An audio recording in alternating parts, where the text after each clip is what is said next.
Okay, now question 28 is a parabola question with a focused directrix. So it has y equals -1 over 20 x minus 3 squared plus 6, and it tells us that it has a focus point of 3, 1. Determine and state the equation of the directrix. It says you can use the graph if possible. So now I always say that using the graph makes it easier. So first thing is we got to look at this equation.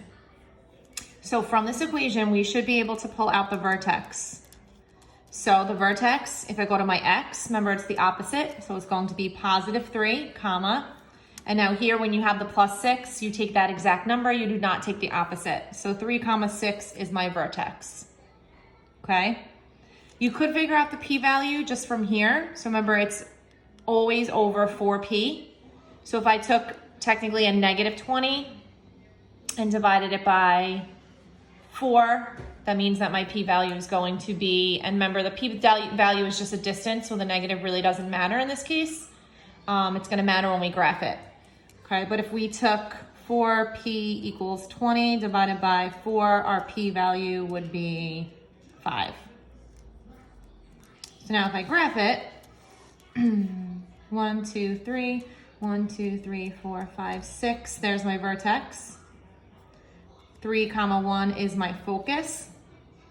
Now remember, the negative means you're going to be an up and down parabola, so it's going to be a sad parabola. So now my distance from here to here should be 5. That's what your p-value tells you. So 1, 2, 3, 4, 5. So now to get my directrix, I need to go up 5. So 1, 2, 3, 4, 5, and there's going to be my directrix. So remember, directrix is always a line. It's an equation of a line.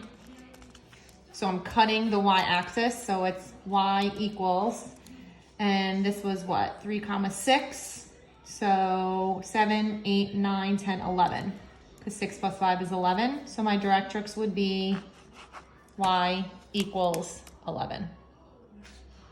Okay.